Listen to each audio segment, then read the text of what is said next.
everybody. My name is Quillon Brown, and once again we are tuning in to the podcast for bringing forth reality. We're going to talk about subject matter today. I think we should look at the black man today, the African American, the African descendant, the melanated skin man, whatever you want to call yourself. It all ties to this complexion of the skin, and it's different shades, but it's melanin inside of it. So we want to talk about and motivate and have some constructive criticism, but at the same time uplift this individual. Yeah. So here we go. Once again, this is a shot of the book right there in the front, back. So inside we hitting on that. We seem to be in a phase today, and this is how I'm looking at it, and a stage in our position, right, in society, and we're making some steps, but they not large steps. This is how I'm looking at it. They not large steps, because the steps could be greater. The advancement could be greater. Now, we also don't want to forget that it's been past advances, right? And this is the part to where we need to know, because this is where the build-up come in at. But we also need to have the turn down because we need to break ourselves down so we can build it back up to the status that we're not only where we used to be, where we are inside. We just don't know it right now. You know, at a point in time in my life, I didn't know certain things, but I was always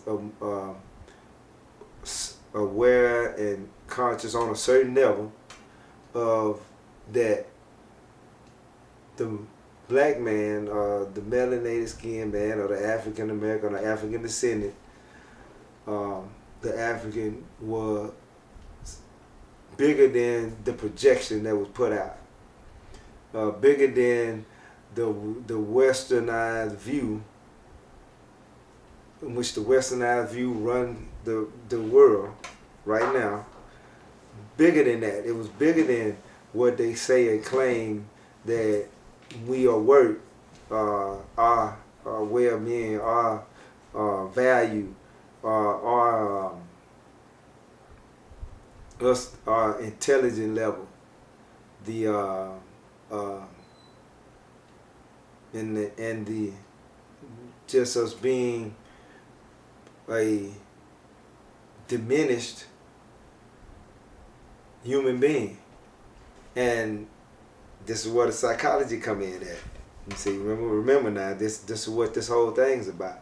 It's the psychological mindset. It's the trends. It's the trend. It's the psychosis that's being placed upon us, and it's been working very well. So, like I said, we so now, to go back what I was saying, we go back and look at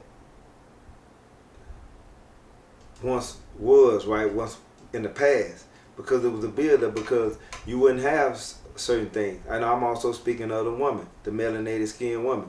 You wouldn't have many of things that we have today if it wasn't for these this ethnic group of people. And that's just all what it is. It has nothing to do with being remember I said we building up now. We building up, but we're gonna tear down too. It has nothing to do with being discriminative or prejudiced, because the discrimination has been mostly, especially the last 400, 500 years, been against the individual with the melanated skin. So you wouldn't have a vehicle. You wouldn't have the car. They started out, I think the first one they saying here in America was the Ford. It wasn't made by Henry. He ain't the one that created it. He ain't the one that came up with the idea, the patent. He maybe had the patent, but and that's why I say these certain things we should know and we need to know, because this is where it's going to arise something up in us to elevate on another level. You wouldn't have the light. You wouldn't have a vacuum cleaner. You wouldn't have even dealing with computer technology. Dealing with the GPS. It was a lady. I can't think of her name. I'm not. I don't have it memorized right now. But all these things, it ties back to the melanated skin individual. So let's go back. Let's push back up. Now we in a situation that's real critical. We look at things. It's like the incarceration rate. Now we look at the incarceration rate. We're what, 15% or something here in America. I don't know if I'm getting it right, but we below the Hispanics. So 15%, 20, whatever we are. When you look at the individuals that's incarcerated, is the percentage wise. I mean, now when you're talking about statistics, it's like 30-something%. That's too much. How can you be that much percentage over if you're 15% here in America, and then how can you be almost double over the percentage you are here? So what that tell you? So it's a plot, right? But at the same time, do we have to still keep feeding into the plot? See, that's where we got to check ourselves. This is where we have to use our intelligence, and we're not using it. This is where we have to get off the drugs, because the drugs, the alcohol, in anything besides the drugs that have our mind warped, we need to see about addressing that. Like I said, it's a psychological thing, and we in a psychological trend. We in a psychological trends, and for the most part, I'm talking about as a whole, because you can look at individuals, you can look at a lot of brothers and sisters that's successful, but we're not winning. We're not winning as a whole. So one of the subjects, one of the notes that's are the key things inside of here. What I talk about in that issue, and we talk about it, and I talk about these things, and especially like in a lot of multiple different issues, but one of the issues is black men lead the way. So we hit on what we talk about, the individual being a leader, and that's why I titled it "Black Man Lead the Way." We always have been looked up to and put separate from the other ethnic group. You might not see that, right? But it's plain and clear. We might not just want to acknowledge it. See, so when you look at everything that we have put our hands on or have came into contact with, if we didn't already have it in contact, if we didn't already create it, but just was we was removed away from it, or it was snatched away from us, or it was got from this by deception, or they tricked us out of it. Just like I said, with all the inventions and all that. That's why I say it's real important for us to learn our history. It's important and real detrimental to learn history, because you will see another side of yourself, and then you'll be like, then now things will start manifesting, right? Just say for instance, like we talk about the athlete, the most popular athletes now. You know, we have them in all ethnic groups, and we have some that's popular in all ethnic groups, right? But just think about it: the most popular athletes is the what? The black man, or the melanated man, or the African, or the African descendant. You know, and some people try to, the reason why I'm using all those terms, because some people are like, I don't want to be addressed as the black man or the black woman. I'm a Nubian or whatever, right? You know what I'm talking about. That's why I say melanated skin. So the skilled people, just think about this. Look at the skilled people. Most of the skilled people are what? They're the melanated skin individuals. You're talking about the females, the male, majority of them. So when we look at that, we automatically know that's a ring a bell right there. Hold on, the skilled people are, damn, most of them are, majority of them are, they look like me, or look like somebody else with melanated skin. And we go in and look at the psychology behind that. So yeah, you make it to the NBA, the NFL, or any other pro setting that's dominated, and then you have some settings that's not dominated, but you have individuals that came in and took it over, like Tiger Woods. You know, he came in and he just dominated the scene. That was a mostly Caucasian-led sport. So these things bring a lot of things to our forefront when we look at them. It's manifests its own self. You know, you look at it like, dang, everything that the melanated skin individual gets involved with, they take it to the next level. So going back to the skill, right? You look at the skill sets. We're looking at the whether it be the basketball player or the football player. But let's look at something else in depthness behind that. Let's look at to where we are taught and we are trained to say, okay, I want to be, when I'm younger, right? Me too. I want to be an athlete. Well, I was an athlete. You know, I had scholarships and all that, right? So I want, you know, you want to play whatever. I want to be play professional football. And they kind of teach us and put us in that mode that this is what because this is the only thing that you can actually have success in. Not a lawyer, not a doctor, not a psychologist, not an astrologist. You know, they don't emphasize this in the public school system that's mostly controlled by the Caucasian individual. That's just what it is. I mean, no matter how, you can't look at it no other way.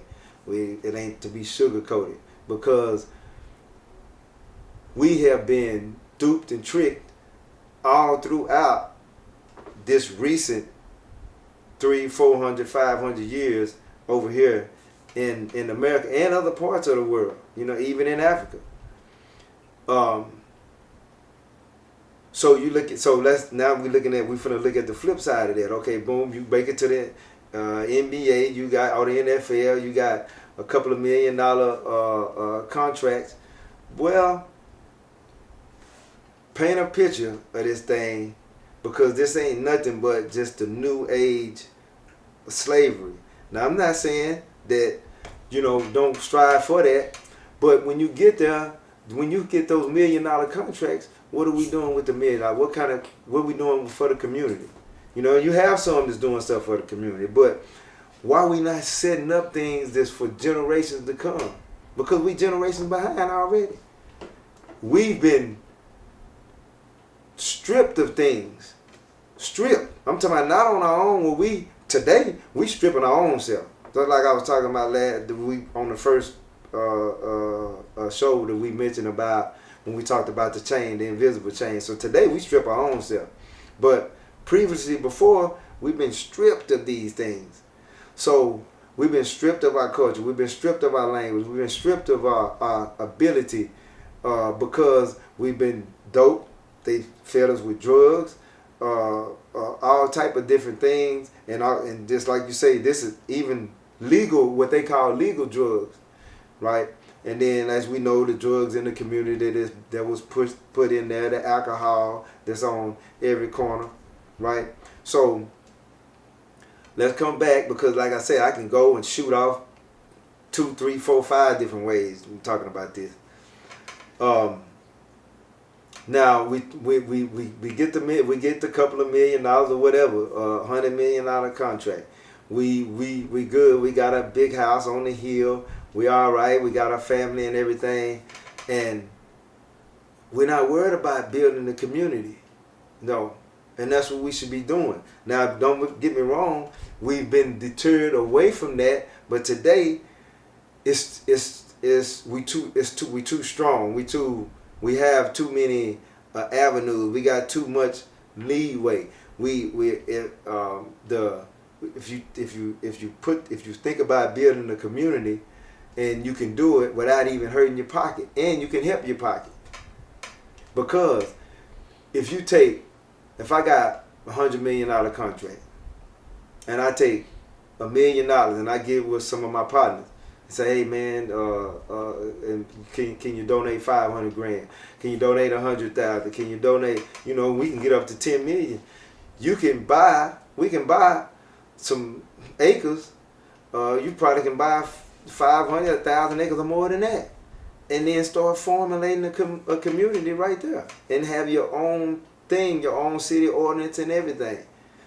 So it's like I say, all these subjects are more deeper than we could ever look at and see. But that's why I say we in a condition, we in circumstances right now that's real, that we still not making no major advancements. We might have a few TV channels or whatever, but what about the community? What about the neighborhood? What about where a lot of us came from that made it to the NFL or the NBA? When you go back there, what about the slums? What about the ones that still on the corner doing drugs? Not saying that you can pull them off, but we can bring things to the community and start building it up, and it won't cost you nothing. It's a certain way to do everything. You're already having to pay so many thousands of dollars every year on taxes. Well, you can take that and then roll it over into the nonprofit and do something for the community to start bringing the community up, and it won't cost you nothing, and you contributed to it. So that's why I say we still in a psychological trend. We ain't came out of it. The majority of the people, majority of the ones that's in the upper bracket of us, we're not doing that. You have some that are. All right, don't get me wrong. But the majority of us not doing that. We're not trying to build a community in our own city. We're not trying to do that. And then, even if you say, well, man, it ain't going to cost me if I do it that way, or it's a couple of more ways you can do it, you don't even have to be a part of it. Just say, man, you contributed to it, and then you're going to get those blessings, or you're going to be able to see that manifest, and your kids will be able to see that manifest. So, and then their future will be brighter, because like I said, it started at a point. We were at a point. We had things. We accumulated. It was sabotaged. It was taken away. We was deterred from, just like the acts and things through slavery, when people were beat and hung and strung and killed right in front of others, so they can deter them away from making any kind of advancement, whether it be leaving the plantation or going against the grain, or but we have no excuse today. We're making an excuse ourselves. And like I said, I always start home. I remember I told you the first thing is self-checking here, so I had to check myself before I start anything, and you continue to have to check yourself. I continue to have to check mine every day, because we are human. But we can do better, and we can be better. I wanna read this. One of the brothers had wrote for me. One of my dear brothers had wrote for me in here, and I put it in here.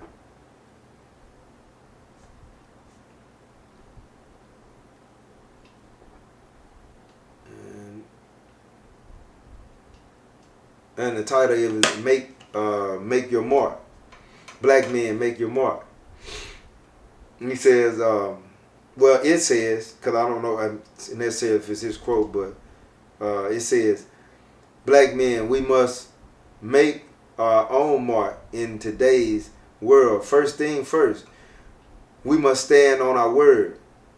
When you stand on your word, you and your word become powerful. Staying true to your word will bring great inner strength. Such actions are greatly needed today in a world where so much emphasis is placed on the easy way out. The greatest worth of an individual is never fully measured unless you look beneath the surface. That which is not seen nor heard to the very foundation of integrity. The real height of a measurement is not the measure between the base and the tip, but includes the hundreds of feet of stone on top of the stone below. Many of the most successful lives are lived in accordance with these great structures. Some people call it conscious, but I prefer to call the soul submission to God. Blessings are on the heads of the righteous. It is the small voice of the whisper, right or wrong, to the very act. It is the priceless gem that God dropped into the dust when he fashioned us into his own image. God has whispered into the ear of the creation. Look up. Eddie Yakil McLean, my beautiful brother, did that for me, but the quote is by Anonymous individual. So we must search within ourselves and seek for elevation. If we want to elevate, if we choose to be higher than where we at the time, because we are high, we just don't even understand it. We don't understand our own disposition. A lot of us don't. We don't even understand our own inner strength. We don't understand our capabilities. So I hope that this would be just that little overview, could be an upliftment or elevation or a motivation or a enlightenment to us, to where we can see about striving to go to the next level from where we at, and don't be complacent in where we at in life right now at this time, so we can be a benefit not only to ourselves but to the individuals that's around us. Once again, I thank you. Thank everybody for tuning in. Quinn Brown.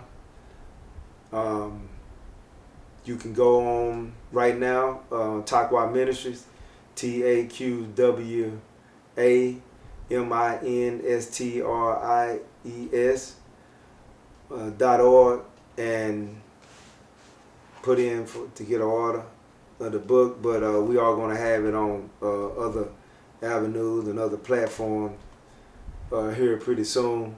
We got a new edited version coming out. Appreciate you again. Peace and blessings. Like and subscribe. Thank you.